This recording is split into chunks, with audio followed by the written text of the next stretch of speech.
السلام علیکم۔ کتاب کا نام ہے گلے لالا، یہ 5ویں جماعت کے لیے ہے اور یہ اس کا نیو ایڈیشن ہے۔ اس میں جو آج ہم کر رہے ہیں وہ سبق نمبر 18 ہے اور اس میں ہے پہیلیاں اور لطائف۔ تو میں پڑھتی ہوں، اس کے بعد ہم اس کے خاص الفاظ کریں گے۔ پہیلیاں تفریح بھی ہیں اور مفید بھی، ان سے سوچنے کی مشق ہوتی ہے۔ وہ پہیلی ہی کیا ادھر آپ نے سنی اور ادھر بول پڑے کہ فلاں چیز ہے۔ پہیلی ایسی ہونی چاہیے کہ سوچنے سے اس کی بوجھ سمجھ میں آ جائے، اور اس میں ایسے اشارے موجود ہونے چاہیے جن کی مدد سے جواب معلوم کیا جا سکے۔ اب ان پہیلیوں پر غور کیجیے جو ہم نے آپ کے لیے لکھی ہیں۔ کیوں نہ ہو شہر میں بدنام بھلا، اون میں ٹاٹ کا پیوند لگا، اتا پتا ایک پالتو جانور کا نام۔ شاید آپ نے اپنے بڑوں سے یہ مثال سنی ہو کہ شہر میں اونٹ بدنام۔ یہ ایسے موقع پر بولتے ہیں جب کسی پر خام خواہ کسی بات کا الزام آ جائے۔ اگر آپ نے یہ مثل نہ سنی ہو تب بھی سوچنے سے سمجھ میں آ سکتا ہے کہ اون میں ویسے تو ٹاٹ کا پیوند نہیں لگایا نہیں جاتا، اس لیے یہاں ضرور کوئی لفظی ہیر پھیر ہے جو اکثر پہیلیوں میں ہوتا ہے۔ پھر آپ جانوروں کے نام ذہن میں لائیں گے۔ ہاتھی، گھوڑا، بیل، بکری، اونٹ بھی جانا پہچانا جانور ہے۔ اس کا نام ذہن میں آتے ہی دوسرا مصرع یاد آ جائے گا۔ اون، اون اور پلس ٹے، اونٹ۔ یہاں لفظ اون میں ٹاٹ کا کی ٹے کا پیوند لگا ہے۔ اگر فوراً ہی بوجھ سمجھ میں نہ آئے تو پریشان نہیں ہونا چاہیے، لفظوں کی مدد سے کھوج لگانا چاہیے کہ بوجھ کیا ہو سکتی ہے۔ صحن میں بچھی اجلی چادر، کوئی داغ نہ دھبا جس پر، جی چاہے تو سر پر لے لیں، اس پر پاؤں دھرو تب جانے۔ اتا پتا ہوا پانی کی طرح زندگی کے لیے ضروری چیز ہے۔ ضروری، یہ کسی خاص چادر کا ذکر ہوتا تو ہم سے کیوں پوچھا جاتا؟ لہذا چادر سے مراد چادر نہیں لی جا سکتی بلکہ کوئی ایسی چیز جو صحن میں چادر کی طرح بچھی نظر آتی ہو۔ پھر اسے سر پر تو لے سکتے ہیں، پاؤں کے نیچے نہیں آ سکتی۔ ایسی چیز آگ بھی ہو سکتی ہے جس پر ہم پاؤں نہ رکھ سکے، مگر آگ کا کوئی اشارہ پہیلی میں نہیں ملتا۔ اتا پتا کہتا ہے ہوا اور پانی کی طرح زندگی کے لیے ضروری ہے۔ ایسی چیز یا تو خوراک ہو سکتی ہے یا دھوپ، بلکہ دھوپ ہی ہو سکتی ہے۔ دھوپ اجلی چادر کی طرح صحن میں پھیلی ہوئی ہوتی ہے، اس پر پاؤں نہیں رکھ سکتے اور کوئی داغ دھبا بھی نہیں ہوتا۔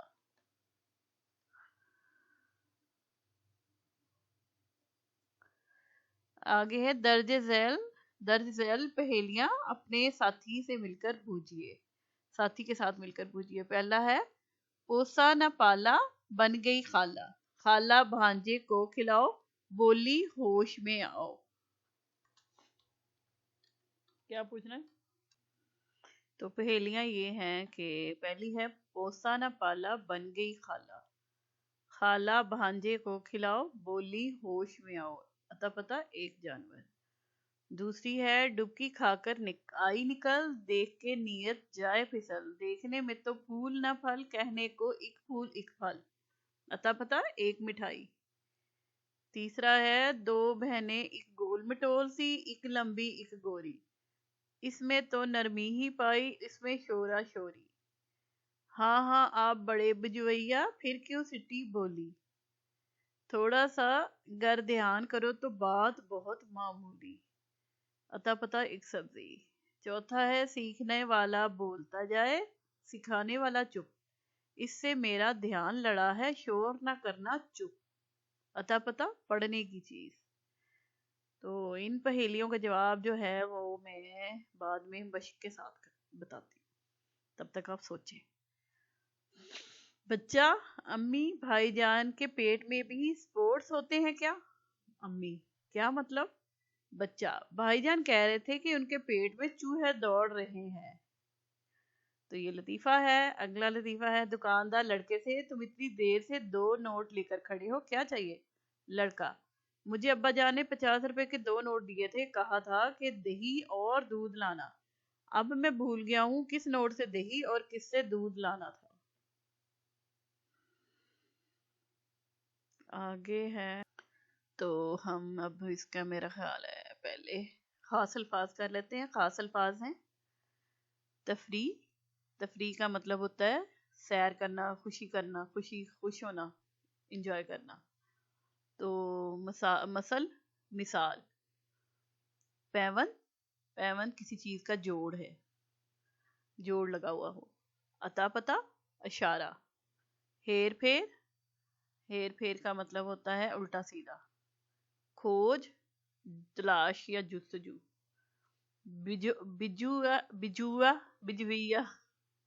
بجویا یعنی بوجھنے والا. سٹی گم ہو جانا. سٹی گم ہو جانے کا مطلب ہوش و حواس چلے جانا. تو زبانی سوال آتا ہے پہیلیاں کیا ہوتی ہیں؟ پہیلیاں ایک دوسرے کو بوجھنے کے لیے کچھ ایسے اشارے کے ساتھ ہوتی ہے. کوئی ایک چیز کے بارے میں ہم سوچ لیتے ہیں کہ یہ چیز کے بارے میں، پھر اس کے بارے میں اشارے دینے ہیں دوسرے کو، اور وہ اس نے بوجھنا ہے کہ میرے ذہن میں کیا ہے. تو ہم سیدھا سیدھا نام نہ وہ لے سکتے ہیں نہ ہم لیں گے، بلکہ وہ اشاروں سے مختلف طریقوں سے پوچھیں گے کہ یہ کیا چیز ہے، کوئی جانور ہے، انسان ہے، کیا ہے، ایسی چیزیں. تو وہ پہیلی ہوتی ہے جو بوجھنے کے لیے ہوتی ہے. لطیفے کیا ہوتے ہیں؟ لطیفے وہ بات ہوتی ہے جس کو سن کے آپ کو ہنسی آ جائے، آپ کو مزہ آئے. تو لطائف جو ہوتے ہیں وہ موڈ کو چینج کر دیتے ہیں، اس لیے لطیفے بھی اہم ہوتے ہیں. اور اب میں ان کا بتا دیتی ہوں. پہلی پہیلی ہے. آپ اپنے اندازے سے بھی ضرور مجھے کمنٹس میں لکھ دیں، ویسے میں اپنے مطابق بتاؤں گی. تو پہلا جو ہے وہ بلی ہے، جس میں شیر کی خالہ بلی، وہ اس لیے کہا گیا یہ سارا. ٹھیک ہے، تو یہ بلی کی بات ہو رہی ہے. نیکسٹ 2 ہے. تو 2 میں آپ آ جائیں دوسرے میں. یہ کہتے ہیں کہنے کو ایک پھول ایک پھل. تو گلاب جامن. گلاب جامن ٹھیک ہے، یہ لیکن مٹھائی تھی تو گلاب جامن. اور اب یہ جو ہے 2 بہنیں گول مٹول سی ایک لمبی ایک گوری. تو یہ جو ہے نا ایک ہی جو ہے فیملی میں سے ہیں. ایک ہے شلجم اور دوسرا ہے مولی، دونوں ایک ہی فیملی کے ہیں، تو اس لیے بہنیں کہا گیا. اسی طرح اگر ہم اسی طرح سوچیں تو یہ آلو اور جو ہوتی ہے شکرکندی، ان کی بھی بات ہو سکتی ہے، کیونکہ ہمارے ہاں جو شکرکندی آتی ہے وہ سفید ہی ہوتی ہے. تو یہ بھی ہو سکتے ہیں، وہ بھی آپس میں ایک ہی فیملی میں سے ہیں، تو بہنیں اور کہا جا سکتا ہے اس میں بھی. لیکن مجھے جہاں تک یہ لگتا ہے، یہ دیکھیں مولی معمولی کو یہاں پہ مولی کا اشارہ دیا گیا ہے. مولی اور شلجم. اچھا آگے ہے 4th 1. سیکھنے والا بولتا جائے، سکھانے والا چپ. تو اس میں جو ہے ہم بولتے ہیں اور جب ہمیں سکھا رہا ہے وہ چپ ہوتا ہے، تو یعنی کتاب. ٹھیک ہے، آگے آ جائیں. اب ہم اس کی مشق کرتے ہیں. تو مشق میں ہے سب سے پہلے پڑھیے درست تلفظ کے ساتھ نظم کی بلند خوانی کیجیے. وہ ہم نے کر لیا. خاص الفاظ سبق میں دیے گئے خاص الفاظ کی معنی کتاب کے آخر میں دی گئی فرہنگ سے دیکھ کر کاپی میں نقل کیجیے. اگلا ہے معروضی سوالات. تو پہلا ہے درست جواب کے دائرے کو پینسل سے بھریے اور خالی جگہ میں لکھیے. تو سب سے پہلے ہے پہیلیوں سے تو سوچنے. یہاں سے ہم اس کو کلر کریں گے اور ادھر لکھیں گے. سوچنے کی مشق ہوتی ہے. شہر میں اونٹ بدنام، دراصل یہ ایک مثل ہے نا، یہ مثل ہے، یہ ایک مثل ہے. تو یہاں مثل آ جائے گا اور اس کو کلر کر دیں گے. لفظوں کی مدد سے پہیلی کا کھوج لگانا چاہیے. لفظ جو ہے نا ان پہ توجہ دے کے پہیلی کا کھوج لگانا چاہیے. یہاں سے اس کو اور ادھر لکھ دینی پہیلی. یہاں پہ اس کو کلر کر لیں. پہیلی میں اجلی چادر سے مراد دھوپ. یہاں پہ ہم اس کو کلر کریں گے اور ادھر دھوپ لکھ دیں گے، دھوپ ہے. پہیلی ایسی ہونی چاہیے کہ سوچنے سے اس کی بوجھ سمجھ میں آ جائے. تو یعنی کہ بہت زیادہ مشکل نہیں ہونی چاہیے جس میں کوئی ذکر ہی نہ ہو، بلکہ ایسا ہو کہ تھوڑا بہت اشارہ موجود ہو تاکہ اگر سوچے تو پھر وہ سمجھ میں آ جائے. تو اس کو کلر کر کے ادھر لکھ لیں. پھر اگلا جو ہے وہ یہ ہے کہ پہیلیوں کا اتا پتا پہیلیاں بوجھنے میں مدد دیتا ہے. یعنی کہ وہ جو اشارہ دینا ہے تو اس سے ہم پہیلیاں بوجھنے میں ہیلپ ہوتی ہے. تو یہ پہیلیوں ادھر آ جائے گا. آگے ہے قواعد مذکر مؤنث. اردو میں حقیقی مذکر مؤنث یعنی انسانی اور حیوانی کے علاوہ غیر حقیقی مذکر مؤنث بھی استعمال کیے جاتے ہیں. حقیقی انسانی، امی ابا دادا دادی، حیوانی شیر شیرنی گھوڑا گھوڑی، غیر حقیقی زمین مؤنث ہماری زمین بہت خوبصورت ہے، آسمان میرے کمرے کی کھڑکی سے نیلا آسمان نظر آتا ہے۔ تو اسی طرح تیسرا ہے درج ذیل خالی جگہوں میں مذکر الفاظ کے سامنے مذکر اور مؤنث الفاظ کے سامنے مؤنث لکھیے۔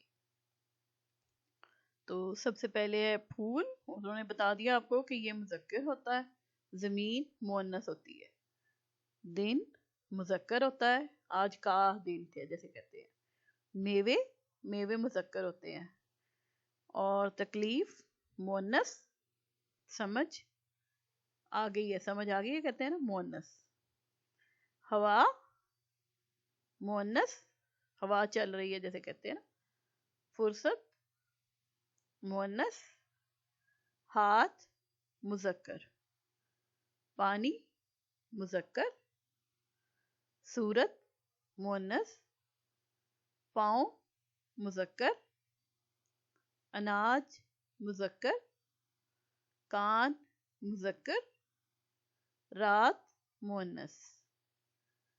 اگلا ہے چوتھا، لکھیے گنتی سیکھیے اور لکھیے، جیسے اب یہ انہوں نے کہا ہے جیسے لفظوں میں اور ہندسوں میں ہے، تو سب سے پہلے ہندسوں میں لکھا ہوا ہے 81 81 81، اور یہاں پہ آپ نے لفظوں میں 81 لکھنا اور یہاں پہ ہندسوں میں، پھر اگلے پہ آ جائے 82 اور پھر نیچے 82 83 83 84 84 85 85 86 86 87 87 88 88 88 88 89 89 90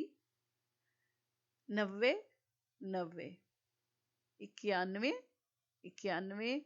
92 93 93 94 94 95 95 96 96 97 97 98 98 99 99 100 اور ادھر بھی 100۔ تو اب اس طرح اس کو بھی کمپلیٹ کر لیں، اور یہاں پہ ہمارا یہ والا سبق کمپلیٹ ہو گیا، اگلے سبق کو ہم اگلی ویڈیو میں کریں گے۔ شکریہ۔